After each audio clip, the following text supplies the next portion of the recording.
Puji Tuhan, selamat sore, Shalom. Ya, salam sejahtera untuk kita semua dan sangat berbahagia bisa kembali kita berjumpa di tempat ini. Kita masih dalam lindungan Tuhan dan saya yakin dan percaya bahwa kita di tempat ini dengan kerinduan untuk semakin mengenal Tuhan, semakin mengerti kehendak Tuhan dan mengerti firman-Nya. Saat ini kita akan masuk di dalam ibadah kita. Saya mengajak kita sama-sama untuk memuji Tuhan dengan satu pujian, layaklah segala bangsa.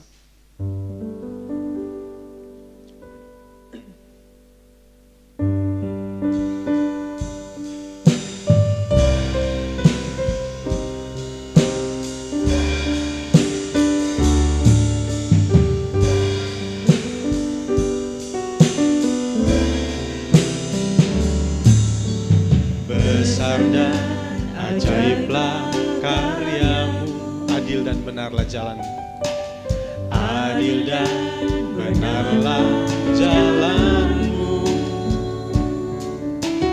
Raja segala bangsa yang maha kuasa, mulia namamu. Sekali lagi, besar dan ajaib. Besar dan ajaiblah karyamu, adil dan benarlah jalanmu, Raja segala bangsa yang maha kuasa, mulia namamu. Layaklah segala bangsa,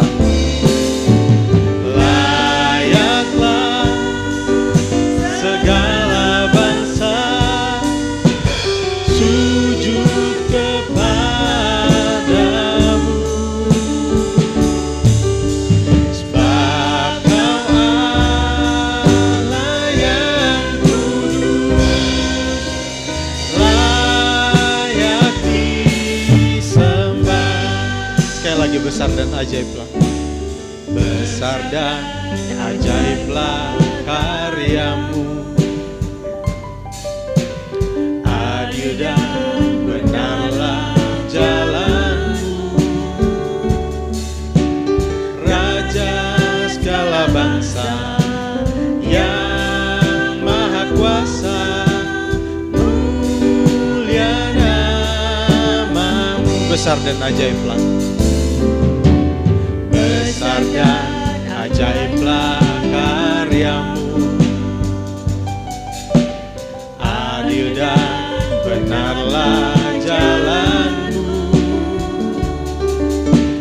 Raja segala bangsa yang maha kuasa, mulia namamu. Layaklah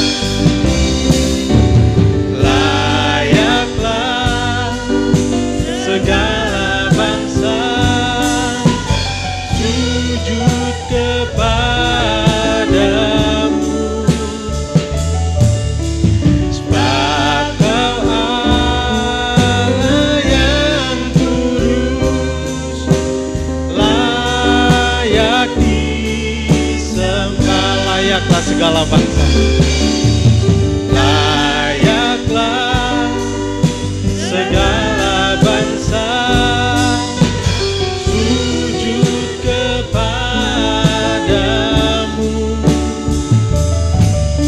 sebab Kau Allah yang kudus, layak disembah. Sekali lagi, layaklah segala bangsa, layaklah segala bangsa sujud kepadamu,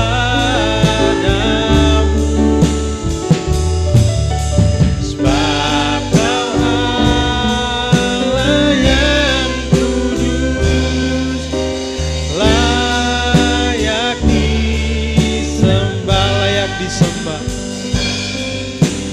layak disembah. Kita satukan hati, kita berdoa. Bapa di sorga, terima kasih. Kami bersyukur untuk waktu ini Dan terima kasih atas perlindungan-Mu yang masih kami rasakan sampai pada saat ini. Dan biarlah di waktu yang indah ini Tuhan, Engkau Tuhan juga melawat kami melalui ibadah ini ya Tuhan. Kami memberikan hidup kami ya Tuhan.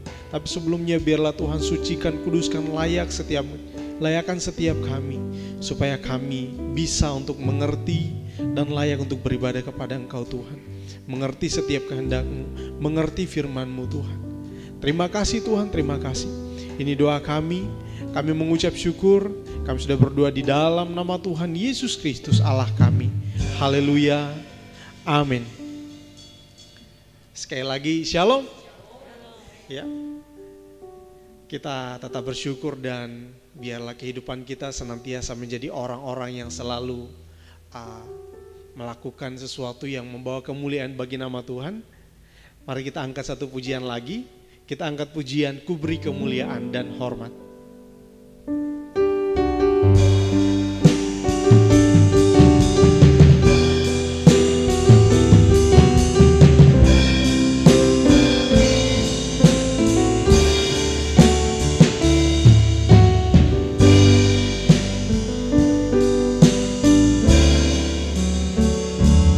Ku beri kemuliaan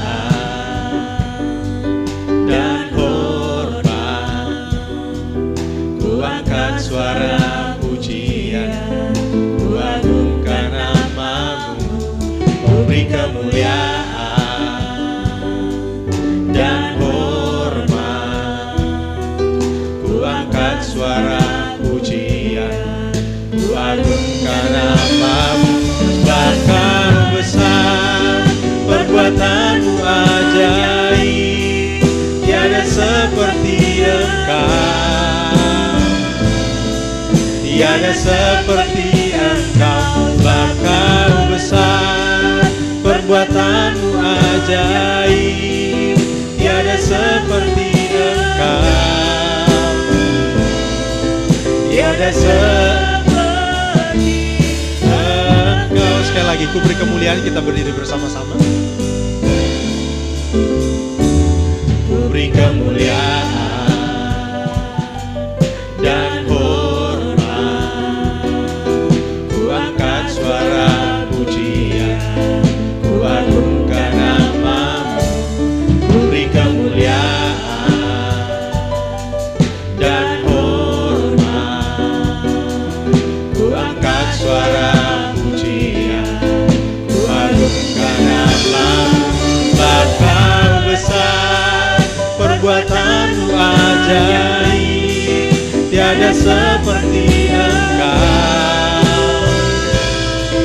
Tiada seperti Engkau, Bapa besar perbuatan-Mu ajaib, tiada seperti Engkau, tiada seperti Engkau. Sekali lagi, ku beri kemuliaan, ku beri kemuliaan dan angkat suara pujian, ku agungkan nama-Mu. Ku beri kemuliaan dan hormat, ku angkat suara pujian, ku agungkan nama-Mu. Kau besar perbuatan-Mu ajaib, tiada seperti Engkau. Tiada seperti Engkau, sebab Kau besar perbuatan-Mu ajaib, tiada seperti Engkau, tiada seperti Engkau. Sebab Kau besar perbuatan-Mu ajaib, tiada seperti Engkau, tiada seperti Engkau. Sebab Kau besar perbuatan-Mu ajaib, tiada seperti Engkau, tiada seperti Engkau. Tiada seperti Engkau, tiada seperti Engkau. Tuhan, silakan duduk.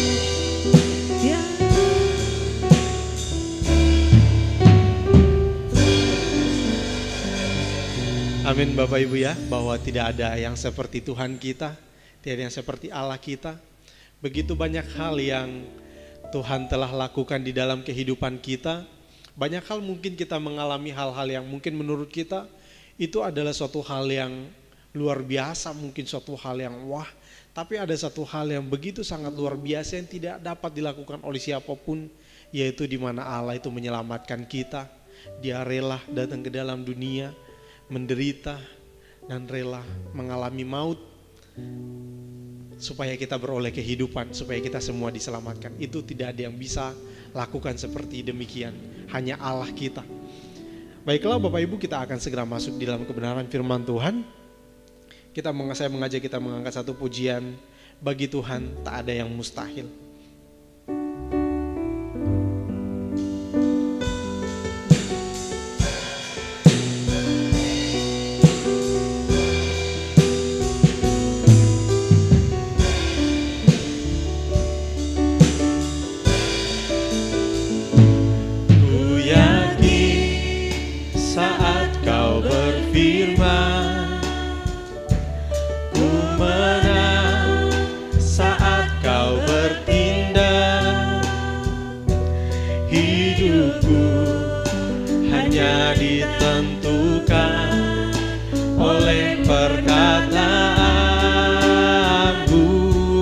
Saat kau menjaga, ku aman karena kau menjaga, ku kuat karena kau menopang hidupku, hanya ditentukan oleh kuasa-Mu. Bagi Tuhan, Tuhan tak ada yang mustahil. Bagi Tuhan tak ada yang tak mungkin. Mujizatnya disediakan bagiku, ku diangkat dan dipulihkannya. Sekali lagi kita akan pujian dari awal.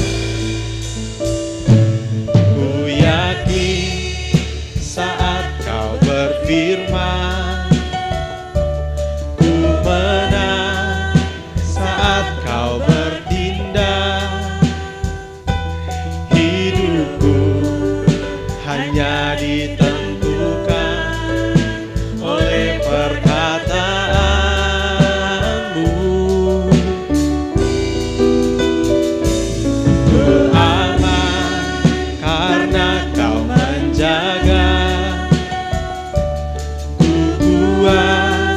karena kau menopang hidupku, hanya ditentukan oleh kuasa-Mu. Bagi Tuhan, bagi Tuhan tak ada yang mustahil. Bagi Tuhan tak ada yang tak mungkin. Mujizatnya disediakan bagiku, ku diangkat dan dipulihkannya. Bagi Tuhan, bagi Tuhan tak ada yang mustahil. Bagi Tuhan tak ada yang tak mungkin. Mujizatnya disediakan bagiku, ku diangkat dan dipulihkannya. Sekali lagi katakan, bagi Tuhan. Bagi Tuhan tak ada yang mustahil. Bagi Tuhan tak ada yang tak mungkin. Mujizatnya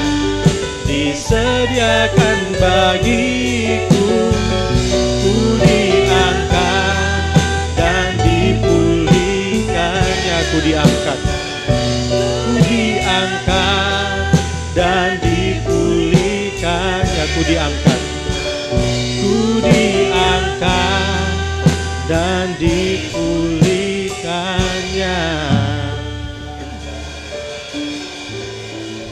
Mari kita berdoa. Bapa di sorga, terima kasih. Saat ini tiba saatnya bagi kami untuk kembali menggali kebenaran firman-Mu Tuhan. Biarlah Tuhan Engkau yang menolong setiap kami. Engkau Tuhan yang berhadirat atas kami, menguasai setiap kehidupan kami, agar kami layak untuk menerima kebenaran firman-Mu Tuhan. Terima kasih Tuhan, Engkau juga pakai hamba-Mu yang hina ini Tuhan. Kuasai seluruh kehidupan hamba-Mu, pikiran, perasaan, bahkan bibir lidah hamba-Mu Tuhan. Biarlah Tuhan Engkau kuasai, hamba mohon otoritas dari Engkau Tuhan, agar hamba-Mu dapat berkata-kata seturut dengan kehendak-Mu Tuhan. Terima kasih, terima kasih. Ini doa kami mengucap syukur di dalam nama Tuhan Yesus Kristus Allah kami yang hidup. Haleluya, amin.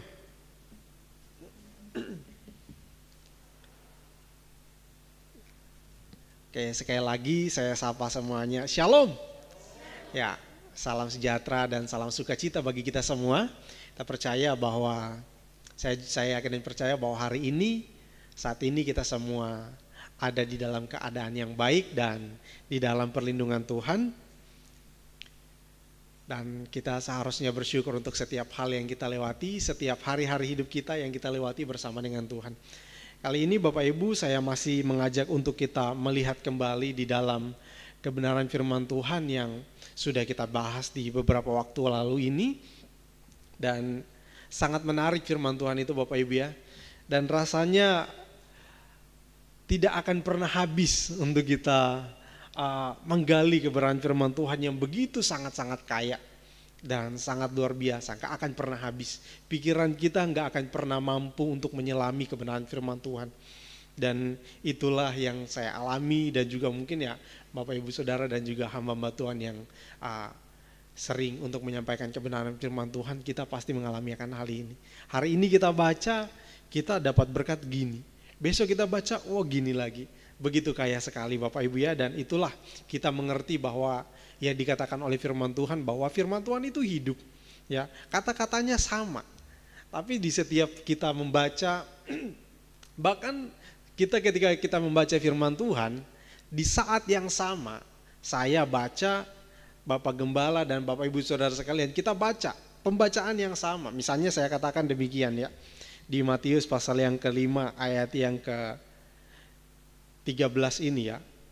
Kamu adalah garam dunia. Jika garam itu menjadi tawar, dengan apakah dia diasinkan?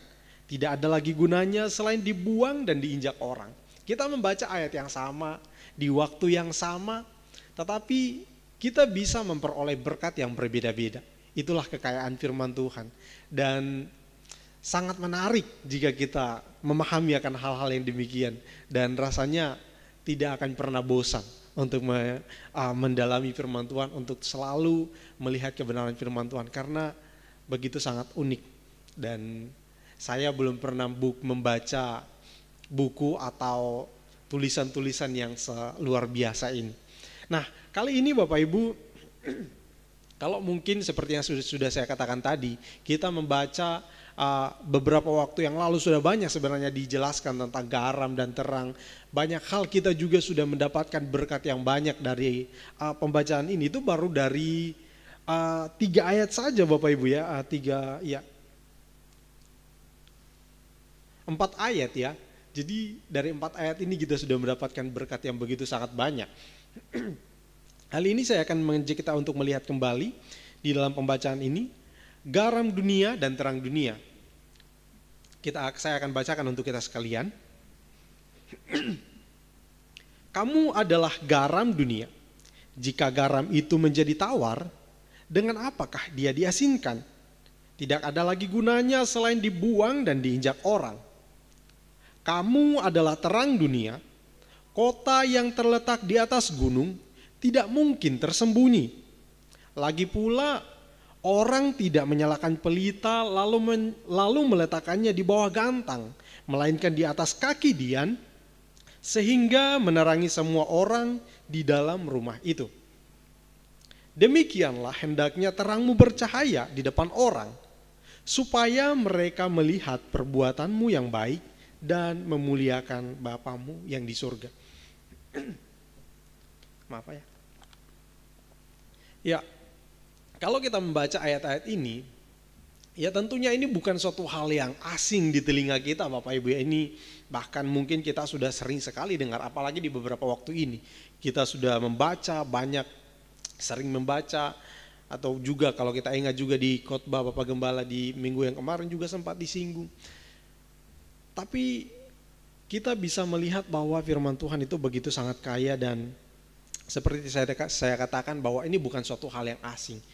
Tetapi kalau kita dalami kembali kebenaran firman Tuhan, maka kita akan melihat begitu banyak hal yang sesungguhnya perlu juga untuk kita perhatikan. Dan setiap orang, seperti kalau kita baca dalam Alkitab, misalnya Injil Matius, Markus, Lukas, mereka itu menceritakan tentang Injil, tentang perjalanan Yesus, tetapi mereka juga melihat dari sudut pandang yang berbeda-beda. Demikian juga kita akan melihat, seseorang bisa menyampaikan demikian, saya juga bisa menyampaikan demikian. Sekarang kita akan lihat tentang garam dan terang ini. Pertama, saya akan membawa kita untuk melihat satu fakta ini tentang hakikat garam dan terang ini. Kalau kita lihat bahwa kita semua pasti tahu, ternyata garam itu tidak akan pernah berubah dia. Selamanya dia akan tetap asin. Garam gak akan pernah menimbulkan rasa manis, tidak akan pernah menimbulkan rasa kecut, atau mungkin rasa yang lain. Dia gak mungkin rasa garam, kita ambil garam, misalnya kita mau masak ya, terus kita, saya kasih garam lah biar pedes. Gak mungkin ya Bapak Ibu ya. Atau mungkin kita makan apa gitu, kita butuh pemanis, atau mungkin buat kopi gitu ya. Kita buat kopi tapi yang dikasih garam. Saya punya pengalaman ini dulu, ada teman saya, ya waktu di beberapa tahun yang lalu pelayanan di satu tempat. Jadi kami biasanya belanja setiap minggu itu belanja garam, belanja kebutuhan dapur. Nah, jadi ini garam sama gula itu tempatnya mirip. Nah terus tiba-tiba dia taruh garam itu di dalam tempatnya gula, padahal gula itu masih ada sisanya. Pas buat kopi pagi-pagi rasanya gimana gitu. Nah tapi di sini yang kita lihat bahwa selamanya garam itu nggak akan pernah bisa manis, dia nggak akan pernah bisa menjadi gula. Kita mau buat gimana pun caranya, ya garam ya tetap garam, rasanya tetap asin. Demikian juga kalau tadi kita baca tentang terang. Terang itu di sini yang dikatakan oleh Tuhan Yesus di ayat yang di sini di dalam pembacaan kita ini, itu diumpamakan seperti pelita ya. Pelita itu kita pasti tahu, dan pelita itu ya tetap pelita. Fungsinya adalah selalu untuk menerangi. Dia nggak akan pernah berubah fungsi. Atau mungkin di sini karena kita punya banyak pelita ya di rumah. Saya mau masak lah. Jadi kompornya diganti pakai pelita. Pelita 2 mungkin sampai kapan mau masak gitu ya. Jadi nggak akan pernah bisa berubah fungsi. Pelita ya tetap pelita. Dia fungsinya hanya untuk menerangi. Nggak mungkin kita pakai untuk masak. Ya walaupun di situ ada apinya, nggak mungkin bisa. Karena dia fungsinya hanya di situ. Ya Bapak Ibu ya. Ini yang saya lihat bahwa ya pada hakikatnya seperti itu. Nanti kita akan lihat bagaimana dengan kehidupan kita. Garam dan terang. Tapi ini memang dua hal yang berbeda. Nanti kita lihat kenapa Tuhan Yesus memberikan gambaran ini ya. Tentunya walaupun sudah dikasih tahu bahwa ini adalah dua hal yang semestinya yang paling dibutuhkan orang di dunia ini, dimanapun itu ya. Garam itu dibutuhkan oleh semua orang. Nah, terus juga kita akan lihat bahwa kita membandingkan dengan ucapan-ucapan Tuhan Yesus di ayat-ayat yang sebelumnya tentang ucapan bahagia. Kalau kita lihat bahwa hakikat garam tadi itu dia tetap akan selalu asin. Jadi dia nggak akan pernah bisa dipengaruhi oleh apapun. Dengan demikian juga dengan pelita, nggak akan pernah bisa diganti posisinya, misalnya kita pakai untuk masak, nggak akan pernah bisa. Nah, kalau kita bandingkan juga dengan ayat-ayat yang sebelumnya, di sana itu Yesus menyampaikan tentang ucapan bahagia. Berbahagialah orang yang miskin di hadapan Allah misalnya. Berbahagialah orang yang murah hatinya, berbahagialah orang yang dianiaya dan lain sebagainya. Nah, itu sebelum Yesus memulai pengajaran ini, dia memulai dari situ, dia sebelum dia menyampaikan tentang garam dan terang, dia memulainya dengan ucapan-ucapan bahagia, dan seperti yang kita sudah pelajari bahwa ini sangat berkaitan erat. Nah, kalau kita lihat, kalau kita bandingkan ya di ayat yang ketiga sampai ayat yang ke-12, itu tentang kebahagiaan itu, orang percaya itu seharusnya dengan keadaan kita, kalau kita lihat garam itu dia nggak akan pernah beralih fungsi. Demikian juga dengan kita sebagai orang percaya, dimanapun kita berada, seharusnya kehidupan kita itu tetap, ya. Kehidupan kita itu tetap, nggak akan pernah kita beralih dari mana-mana. Ya selamanya kita akan selalu harus menjadi berkat, harus menjadi garam, ya. Harus kita ini memposisikan diri kita sebagai garam. Oh, aku ini adalah garam. Jadi dimanapun kita berada, kita nggak akan bisa dipengaruhi oleh apapun. Seharusnya demikian. Nah, terus juga kalau kita lihat juga setelah di ayat yang ke-12 itu, hidup sebagai garam dan terang itu ya tidak boleh terpengaruh oleh apapun.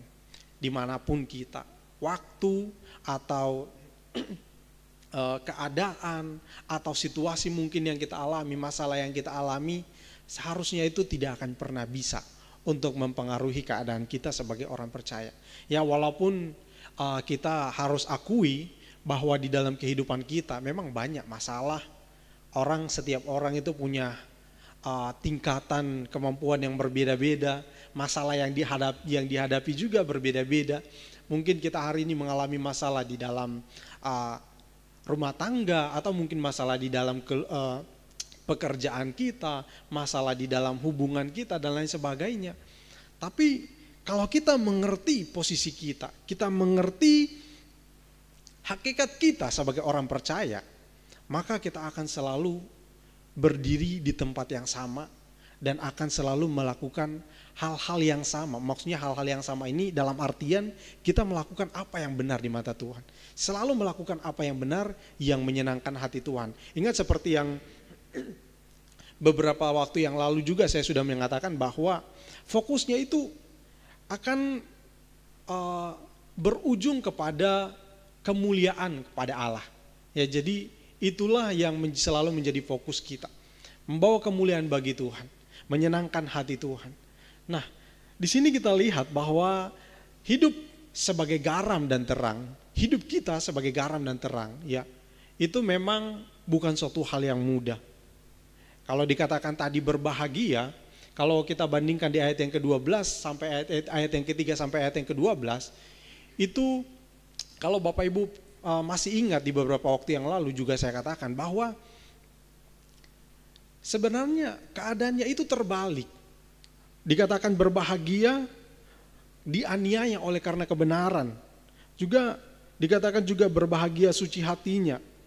Terus dikatakan berbahagia orang yang murah hati, berbahagia orang yang lemah lembut. Sebenarnya ini karakter-karakter ini di masa itu, karakter-karakter yang demikian, itu merupakan suatu hal yang kalau bisa kita bilang itu gak akan pernah diperhitungkan orang.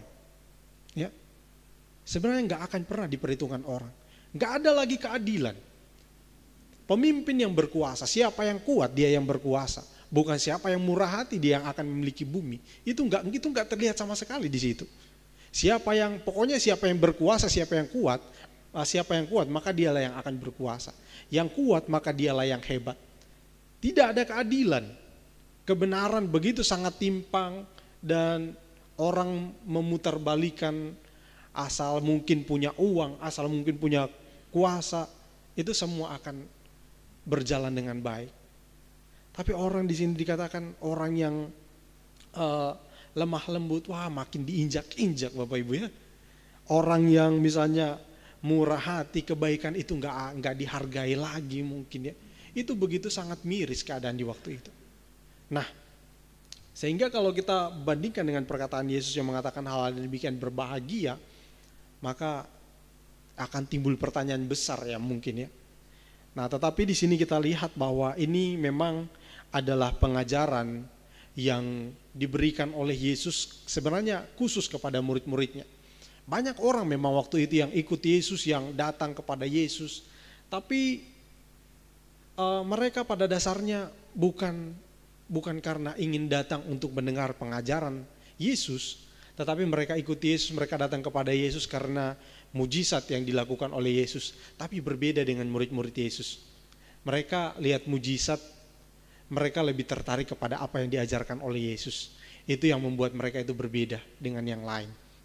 Sehingga ketika banyak orang, sebenarnya murid-murid Yesus itu atau pengikut-pengikut Yesus di waktu itu pada awalnya itu banyak sekali ya. Tetapi banyak juga yang mundur. Ya. Bukan karena Yesus itu tidak berkuasa, bukan, tetapi karena pengajaran yang diajarkan oleh Yesus itu bertentangan dengan ajaran-ajaran di waktu itu, dan mereka itu juga difitnah. Bahkan orang-orang yang kita tahu respon dari orang-orang Yahudi, orang-orang ahli-ahli Taurat dan orang-orang Farisi, responnya seperti apa kita pasti tahu, kita baca di dalam Alkitab. Nah, tetapi di sini yang ingin ditekankan oleh Tuhan, sekalipun berada di posisi yang seperti itu, sekalipun berada di dalam keadaan yang seperti itu, kita itu harus tetap mengerti, harus tetap tanamkan di dalam hati kita bahwa aku ini garam, aku ini terang. Jangan mau kalah dengan keadaan. Jangan mau kalah dengan situasi yang hari-hari ini kita alami. Mungkin kita sedang di dalam keterpurukan, jangan mau kalah.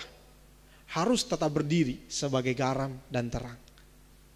Nah, ini yang begitu sangat menarik ketika kita melihat bahwa ternyata kehidupan kita ini di dalam Tuhan. Kalau orang bilang ikut Tuhan itu enak, tetapi sebenarnya enggak seperti itu Bapak Ibu ya.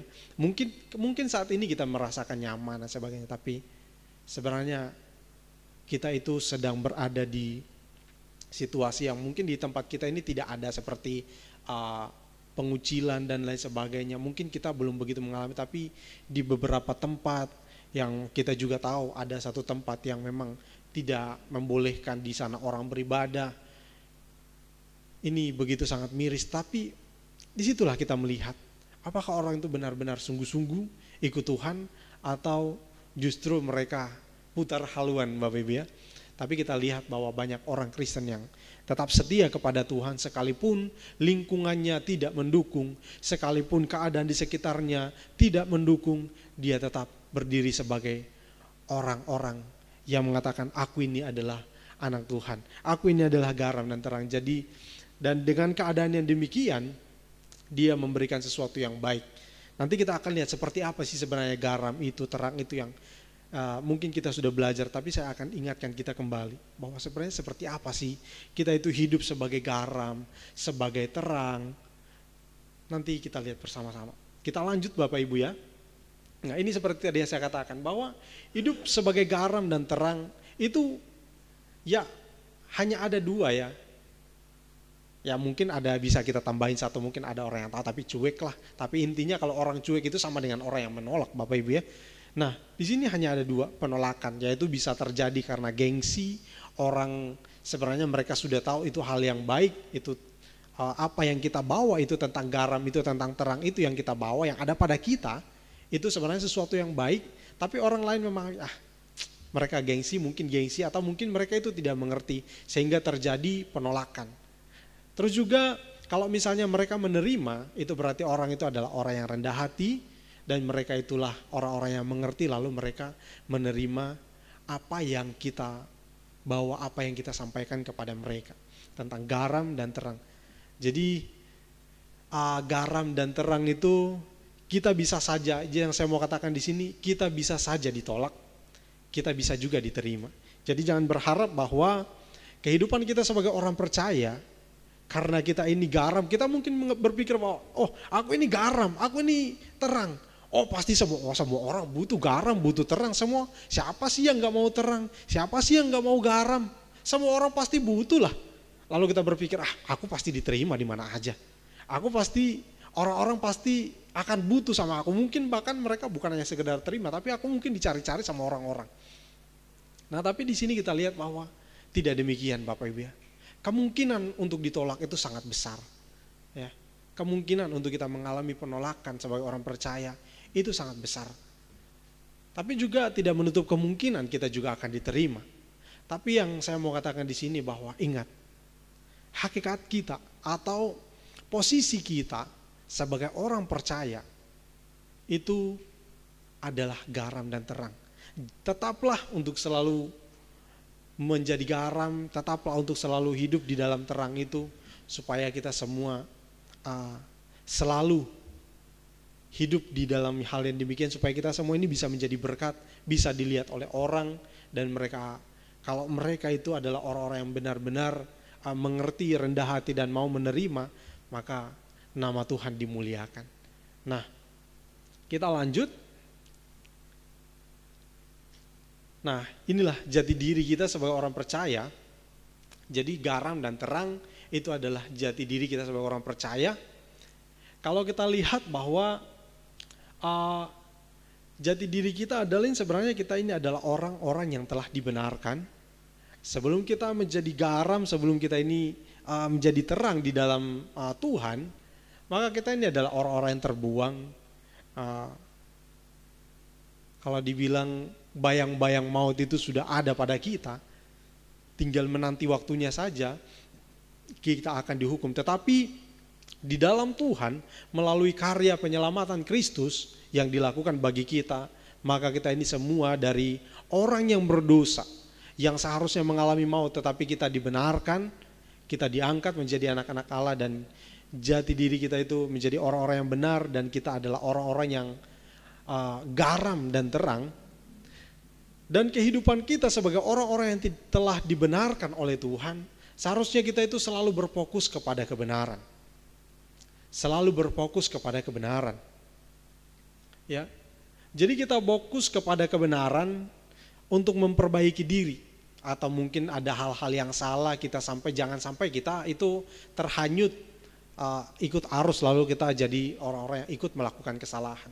Jadi kita fokus kepada kebenaran, bukan fokus kepada apa yang salah lalu kita itu melihat kebenaran. Jadi jangan sampai terbalik. Jadi fokusnya kepada kebenaran untuk melihat apa yang salah. Jangan kita balik. Jangan kita nanti jadi orang yang cari yang salah dulu.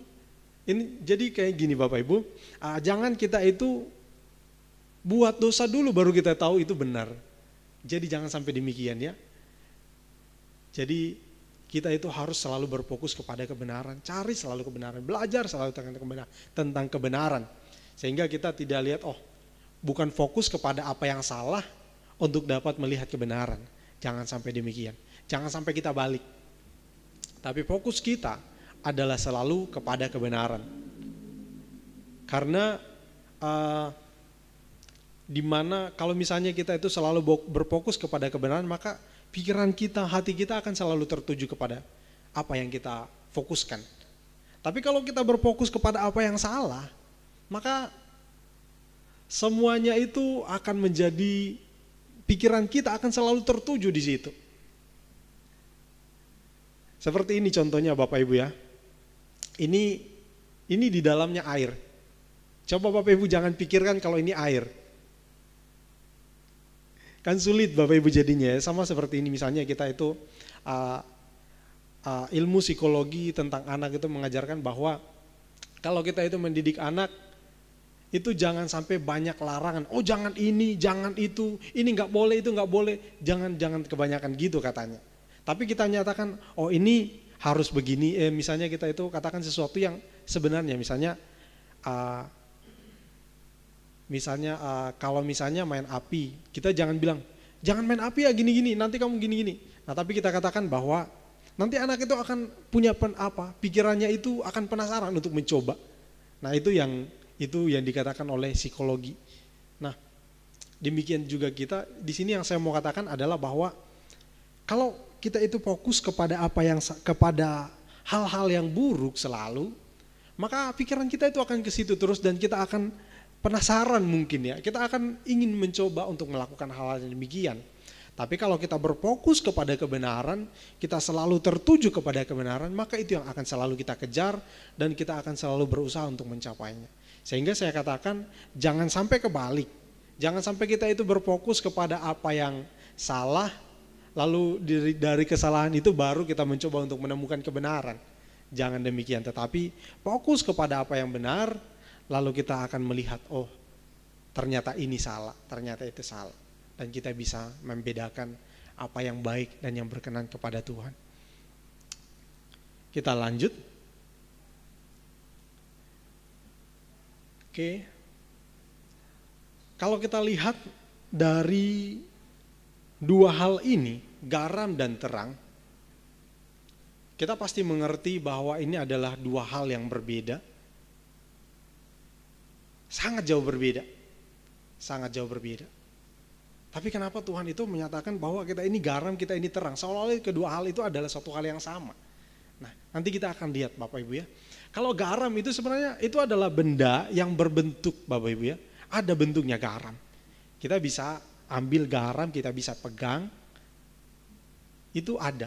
Tapi kalau terang, ya itu tidak ada bentuknya Bapak Ibu ya. Seperti ini lampu terang kan, kita nggak bisa pegang terang ini kan, nggak bisa. Terangnya kita nggak bisa pegang. Jadi kalau garam itu berbentuk, kalau terang itu nggak berbentuk Bapak Ibu ya, hanya bisa kita lihat, tapi nggak bisa kita pegang karena dia nggak ada bentuknya. Itu perbedaannya. Kalau garam itu berbentuk, terang itu nggak ada bentuknya. Nah, tapi di dalam kalau kita lihat bahwa di dalam kehidupan kita ini garam dan terang itu memang suatu hal yang dua hal yang berbeda, dan keduanya ini gak mungkin, mustahil untuk bisa disatukan, gak mungkin, mustahil untuk bisa disatukan. Itu gak akan pernah bisa kita menyatukan. Kita ambil garam, terang itu gak berbentuk, pegang aja gak bisa. Gimana kita bisa campurkan dengan garam yang demikian? Kan gak mungkin bisa. Tapi di sini yang kita lihat bahwa, tapi kenapa sih Tuhan itu menyatukan kedua hal ini di dalam kehidupan kita sebagai orang percaya.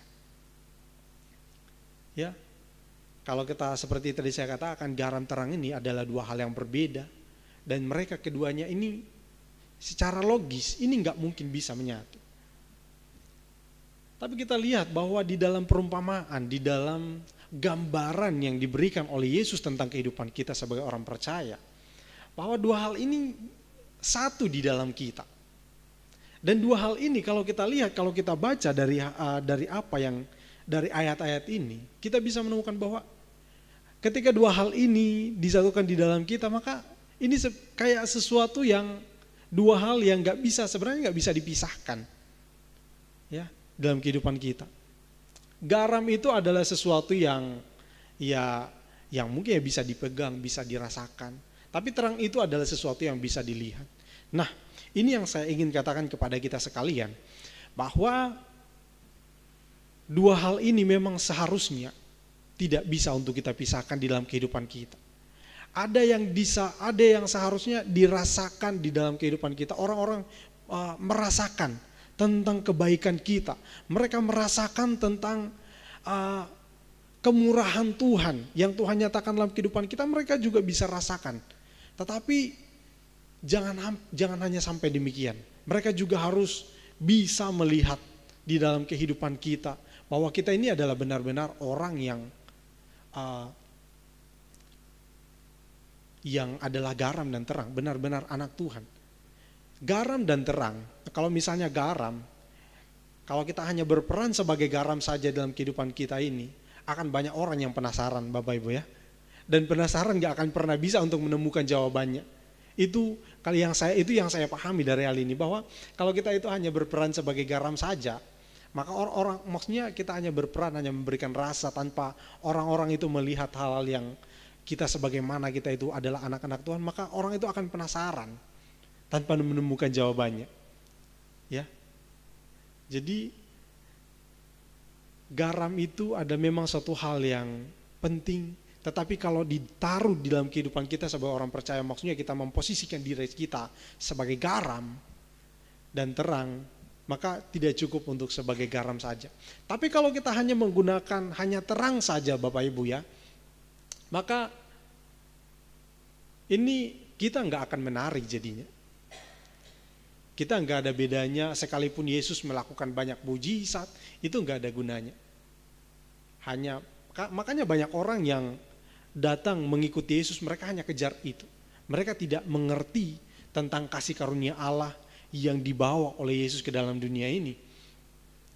Di sini kita lihat bahwa ternyata garam dan terang itu memang suatu hal yang berbeda, tetapi ketika diposisikan dalam diri kita, maka kedua hal itu nggak bisa kita pisahkan.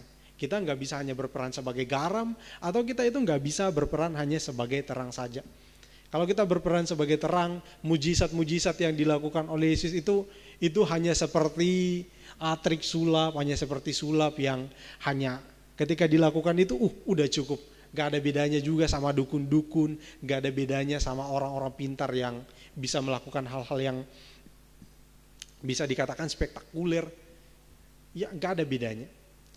Tapi kalau itu dilakukan orang-orang melihat dan orang-orang merasakan, maka itu akan menjadi suatu hal yang benar-benar sangat luar biasa. Bukan hanya dirasakan ternyata seperti itu, tapi hal itu mampu untuk mengubahkan kehidupan orang. Nah ini yang begitu penting di dalam hal-hal yang bisa kita lihat di dalam pembacaan ini. Sangat menarik tentang garam dan terang ini. Sedikit lagi Bapak Ibu ya. Oke, garam dan terang. Ya, kalau kita berbicara tentang garam dan terang, tentunya itu satu hal yang dilihat, yang dirasakan. Tetapi sebenarnya yang dilihat orang itu sebenarnya apa sih? Kalau di dalam ayat tadi, dikatakan di ayat yang ke-16, demikianlah hendaknya terangmu bercahaya di depan orang, supaya mereka melihat perbuatanmu yang baik dan memuliakan Bapamu yang di surga. Apa sebenarnya yang dilihat orang dan dirasakan orang ini sebenarnya? Kalau bilang perbuatan baik, maka kita akan kalah jauh dengan orang-orang yang ada golongan tertentu yang memang mereka hidup dengan begitu sangat baik.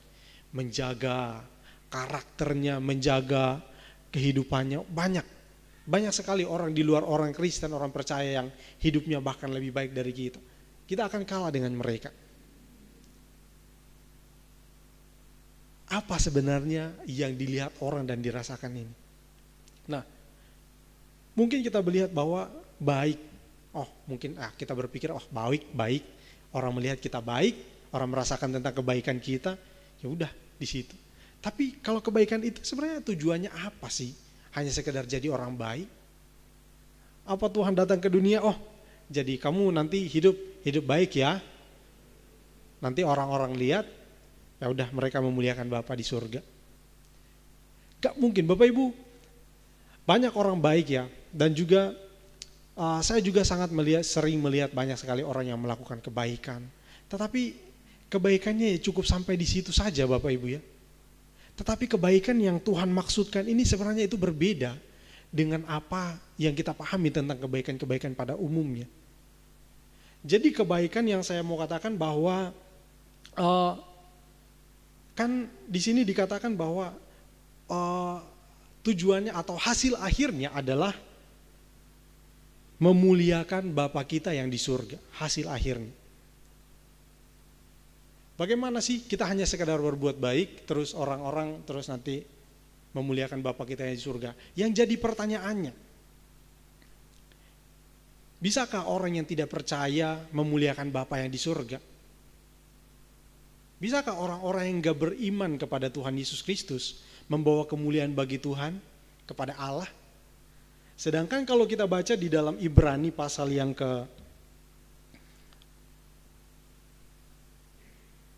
Ibrani yang pasal yang ke-11 ini ayat yang ke-6, di sana jelas sekali dikatakan bahwa tetapi tanpa iman tidak mungkin orang berkenan kepada Allah.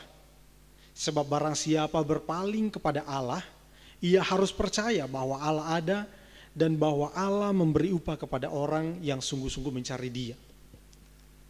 Lalu memuliakan Allah yang Tuhan maksudkan ini seperti apa? Asal orang lihat kita saja, orang baik, lalu mereka lihat, Luar biasa anak-anak Tuhan Yesus itu ya. Apakah sekedar demikian itu memuliakan Tuhan? Saya rasa tidak demikian Bapak Ibu ya. Dan kita juga tahu bahwa segala sesuatu yang dilakukan di luar iman itu adalah dosa Bapak Ibu ya. Bagaimana orang yang tidak beriman itu bisa memuliakan Bapa yang di surga? Ya, mungkin mereka hanya sekedar mengatakan tentang pujian-pujian tentang Tuhan. Tapi di sini yang saya ingin katakan bahwa yang dilihat orang, yang dirasakan orang adalah terang yang kita bawa dan garam yang ada. Ya, terang dan garam yang di dalam kita ini adalah tentang karunia Tuhan, tentang anugerah Tuhan. Jadi kebaikan-kebaikan yang kita lakukan adalah kebaikan yang didasari oleh anugerah Allah. Ya. Jadi anugerah, kita mengerti kenapa kita itu harus berbuat baik. Kita mengerti kenapa kebaikan itu perlu. Lalu di sana dikatakan sehingga orang itu memuliakan, melihat perbuatanmu yang baik. Jadi perbuatan-perbuatan yang baik itu adalah perbuatan-perbuatan yang dilakukan atas dasar mengerti bahwa kita ini adalah garam dan terang, bahwa kita telah beroleh sesuatu yang luar biasa, yang lebih dari sekedar hal baik, tetapi begitu sangat luar biasa yang telah kita terima dari Tuhan. Ya, kita katakanlah itu adalah keselamatan kita, yang kita tak pernah terima dari siapapun, tetapi kita itu bisa menyampaikan kepada orang lain. Ya, sehingga kalau kita katakan bahwa tentang memuliakan Allah ini, di sini kita lihat bahwa orang yang memuliakan Allah, ya kalau mungkin orang-orang mengatakan bahwa percaya dulu baru mengerti, atau mengerti dulu baru percaya. Ya, Bapak Ibu bisa cari tahu sendiri. Tapi di sini di dalam ayat ini yang saya temukan adalah orang itu nggak akan mungkin bisa memuliakan Tuhan kalau dia nggak beriman. Sebab itu, untuk dia orang, misalnya saya berbuat baik kepada Ferry, anggaplah Ferry ini bukanlah orang yang percaya sebelumnya, terus tiba-tiba saya datang, saya berbuat baik kepada Ferry, lalu Ferry ini dia mengerti apa yang saya lakukan, lalu dia percaya kepada Allah. Jadi dia mengerti bahwa apa yang saya lakukan itu atas dasar anugerah. Banyak sekali juga kita sering mendengar orang bersaksi demikian. Kenapa kamu sih kok bisa sebaik itu? Kenapa sih kamu bisa tetap berbuat baik walaupun orang-orang itu sudah menjelekkan kamu, orang itu sudah berbuat jahat sama kamu kok tetap baik? Karena kita mengerti bahwa Tuhan itu sudah lebih dulu berbuat baik kepada kita. Di waktu kita itu sedang berada di dalam posisi yang berseteru dengan Tuhan, Tuhan mengangkat kita, Tuhan mengampuni kita, Dia menyelamatkan kita. Itulah yang kita mengerti bahwa sekalipun kita ini bukan orang baik, tetapi Tuhan sudah berbuat baik kepada kita. Untuk itu kita yang telah diselamatkan, kita yang telah dibenarkan, kita hidup di dalam segala kebaikan, kita hidup di dalam kebenaran. Ya, kalau di sana dikatakan, kalau kita baca di dalam Matius tadi, ayat yang tadi, sekalipun orang-orang itu berusaha, sekalipun orang-orang yang benar itu dikucilkan, maksudnya tidak dipedulikan, sekalipun orang-orang yang murah hati itu malah direndahkan, ya kita tetap di dalam keadaan yang demikian, tetap bermurah hati. Sekalipun kita itu misalnya di ayat yang ke-11 di dalam Matius 5 tadi dikatakan, berbahagialah kamu jika karena aku, kamu dicela dan dianiaya. Sekalipun kita ini dicela dan dianiaya oleh karena kita itu membawa Tuhan, mereka sudah jelas bisa melihat bahwa kita itu dianiaya karena Yesus. Ya, jadi itulah kasih karunia yang ada pada kita, yang bisa dilihat orang lain. Bahwa mereka melihat kesungguhan iman kita. Di dalam kesungguhan iman kita, kita itu ada di dalam hal-hal melakukan kebaikan, melakukan apa yang benar, melakukan apa yang menyenangkan hati Tuhan. Nah, mereka itu mengerti bahwa kita ini adalah orang-orang yang percaya kepada Yesus, dan mereka mengerti bahwa apa yang kita lakukan itu atas dasar pelajaran yang kita peroleh dari kebenaran firman Tuhan. Nah, ternyata seperti ini ajaran Alkitab itu. Ternyata seperti ini ajaran orang Kristen itu. Mereka mengerti. Lalu dari pengertian itu, Mereka akan beroleh kemurahan, lalu mereka menjadi percaya kepada Allah. Lalu mereka menyerahkan diri mereka untuk taat kepada Tuhan. Di dalam ketaatan inilah Tuhan dimuliakan. Jadi gak sesimpel itu Bapak Ibu ya. Kalau kita lihat, sehingga orang-orang melihat perbuatanmu yang baik, lalu memuliakan Bapamu yang di surga. Jadi bukan hanya lihat, oh begitu orang Kristen, wah terpujilah Tuhan. Itu belum tentu memuliakan Tuhan Bapak Ibu ya. Hanya sekedar pujian yang, kalau kita tahu hal-hal yang dilakukan di luar iman, itu adalah sesuatu yang sia-sia, hampa.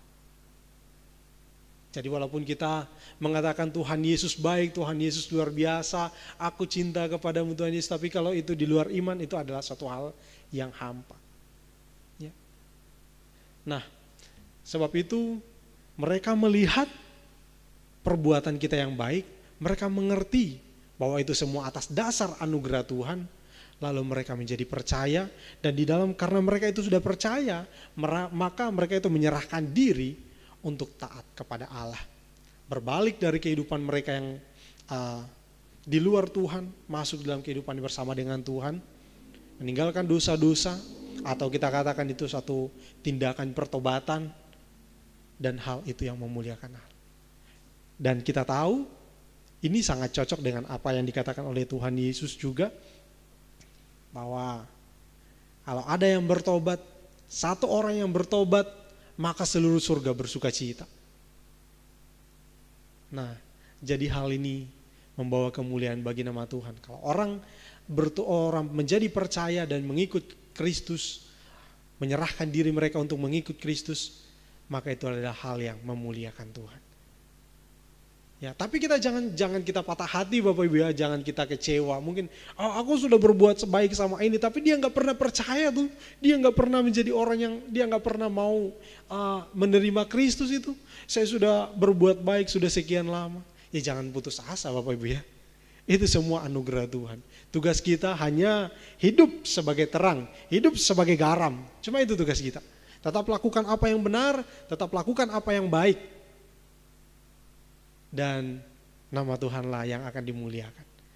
Jadi jangan kecewa kalau orang lain sudah lihat kita mungkin sudah bertahun-tahun, atau bahkan mungkin kita sudah mendoakan mereka, tapi mereka tidak pernah berubah, mungkin mereka tetap hidup dalam iman mereka yang di luar Kristus, ya jangan kecewa. Jangan kecewa. Ya, ini bagian yang terakhir Bapak Ibu ya. Ya seperti tadi saya sudah katakan bahwa memuliakan Allah itu, atau orang-orang yang memuliakan Allah itu adalah orang-orang yang beriman, yang percaya dan mempercayakan diri kepada Tuhan. Mereka lah yang memuliakan Allah. Banyak orang di luar Tuhan, mereka hidup di dalam keadaan yang, karena untuk memuliakan Tuhan Bapak Ibu ya, itu adalah kehidupan yang seutuhnya, bukan hanya sekedar dari ucapan saja. Jadi dari hati, mulut mereka mengakui, mengagungkan tentang Tuhan, tetapi dari hatinya jauh dari Tuhan, maka Tuhan katakan aku jijik dengan hal-hal yang demikian. Tapi apa yang kita katakan kalau kita mengatakan kita memuliakan Tuhan, itu lahir dari hati kita dan disertai dengan hidup yang selalu berkenan kepada Tuhan, maka itulah yang memuliakan Tuhan. Tuhan Yesus memberkati kita semua. Amin. Kita angkat satu pujian yang tadi untuk kita akhiri ibadah PA untuk hari ini.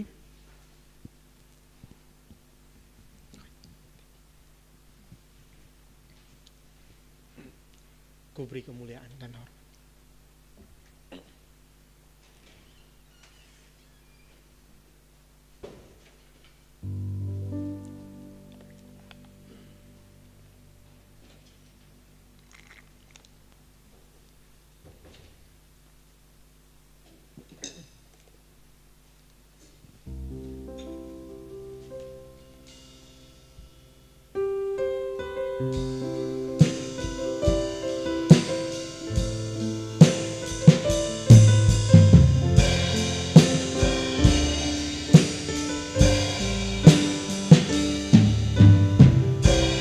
Sama-sama katakan, ku beri kemuliaan.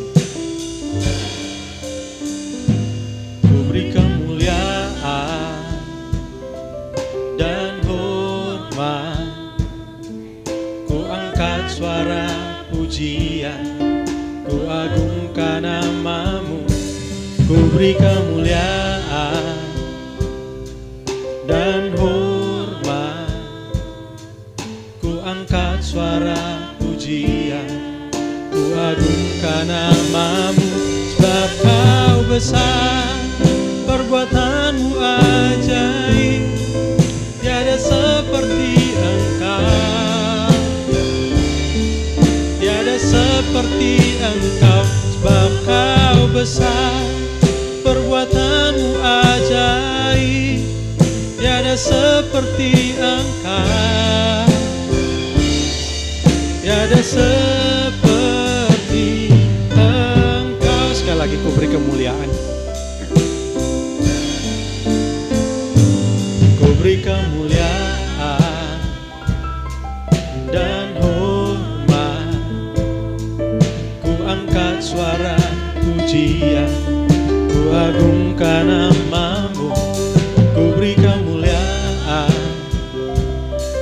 dan hormat, ku angkat suara pujian, ku agungkan namamu.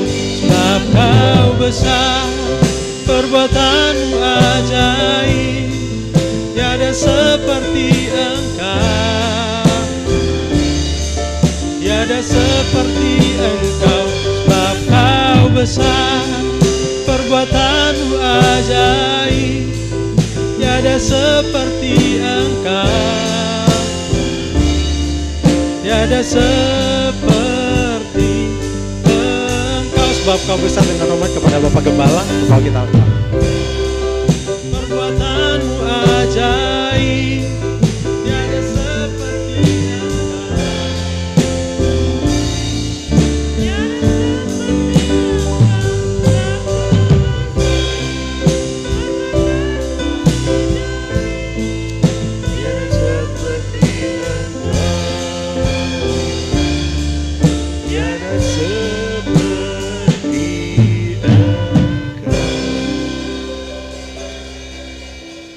Saudara, dalam PA ini, saudara jangan keluar dari fokus ya. Pembicara bisa di dalam jalan pemikiran, ilham dari Roh Kudus, tidak ada yang salah. Tetapi saya sangat menganjurkan supaya kita jangan keluar dari fokus. Matius 5 ini memang hebat. Saya sendiri baca itu tidak selesai-selesai. Ulang-ulang saya baca dan selalu keluar yang baru. Dan ujung dari tujuan pasal ini ialah tentang praktek dalam kasih. Tentang praktek kasih. Oleh karena Tuhan itu memberikan suatu perumpamaan ya, tapi perumpamaan ini yang harus dihayati, menjadi garam dan terang. Itu sesuatu yang berbicara tentang kasih Allah, apalagi tentang terang itu. Minggu lalu saya katakan bahwa terang itu harus berbuah. Terang itu berbuah kebaikan, itu harus ada. Keadilannya juga harus ada. Kebenarannya juga harus ada. Dan ketiganya itu tidak bisa dipisahkan dari perbuatan kasih. Saya beri patokan, saudara ya. Satu ayat saja saya beri patokan supaya kita tidak lari dari fokus pasal 5 ini. Kita baca di dalam ayat 20. Ayat 20 coba ditayangkan. Sudah ditayangkan ya? Sudah. Ya. Ayat ini mengatakan, maka aku berkata kepadamu, Siapa yang berkata ini? Yesus. Kepada siapa? Kepada para murid. Oleh karena tadi dikatakan bahwa orang banyak itu datang, itu cuma mau nonton mujizat, minta kesembuhan, dan minta pertolongan Tuhan. Tuhan layani, Tuhan tolong. Tetapi pada saat Tuhan mau menyampaikan sesuatu yang penting, dia mau bersama-sama dengan murid-murid. Ya. Dan salah satu perkataan Yesus itu mengatakan, maka aku berkata kepadamu, jika hidup keagamaanmu atau kehidupan spiritualmu, kehidupan rohanimu itu tidak lebih benar daripada hidup keagamaan atau spiritual dari ahli-ahli Taurat dan orang-orang Farisi, sesungguhnya kamu tidak akan pernah masuk dalam kerajaan surga. Kalau Tuhan Yesus itu cari pembanding, itu bukan pembanding kaleng-kaleng, saudara ya. Kalau Tuhan itu ngomong, kalau kamu tidak lebih baik dari ahli Taurat, loh, apa ahli Taurat itu jelek? Ini kita mesti mikir loh saudara ya. Lah kalau ahli Taurat orang Farisi itu orang-orang jelek, ngapain Yesus ngambil contoh seperti itu? Tetapi Yesus sendiri mengatakan di dalam Taurat itu ada hukum kasih yang dipegang oleh para ahli Taurat. Tetapi satu yang kekurangan, bahwa dia tidak mengerjakan itu dalam kasih Tuhan. Ini intinya saudaraku. Sehingga kita di dalam PA ini, kita belajar untuk mencari intinya. Saudara bisa lihat bagaimana Taurat itu sekalipun itu baik, tetapi isinya itu hanya pembalasan. Dan itu dilakukan oleh orang-orang Farisi. Dan orang Farisi itu baik saudaraku. Kalau saudara tahu ya, kalau ingat ya, Rasul Paulus itu sampai bilang, aduh, aku mendoakan supaya mereka itu selamat. Dan aku berani bersaksi bahwa sesungguhnya mereka itu orang-orang Yahudi, orang Israel itu orang yang hebat di dalam beragama.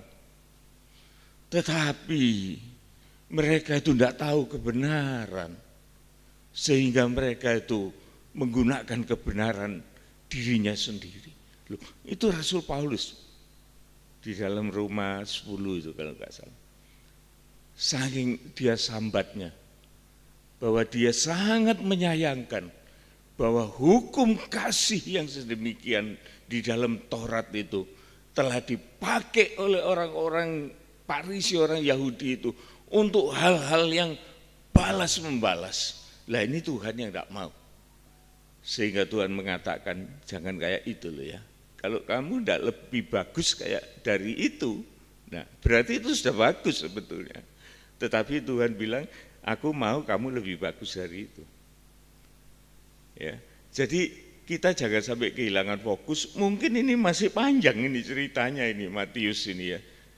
Tetapi coba kita ingat bahwa kita jangan keluar dari fokus. Bahwa maunya Tuhan ialah hendaklah engkau sempurna seperti Bapakmu yang sempurna. Dan saya minggu lalu sudah memberi kunci, ada referensi dari Lukas 6 yang dikatakan hendaklah engkau murah hati. Orang murah hati itu apa? Suka mengampuni saudara. Ya, orang yang murah hati itu Allah itu Maha Pengampun. Nah itu yang perlu kita kenali supaya di dalam mengikuti PA Matius ini kita jangan kehilangan fokus. Ya fokusnya di situ saja. Ceritanya bisa bervariasi, penjelasannya juga bisa bervariasi, no problem. Tapi fokusnya kita ke arah sana. Ya. Oke, kita akan berdoa untuk Bapak Chong Yen yang sedang berulang tahun. juga Ibu Yung Yung yang berulang tahun.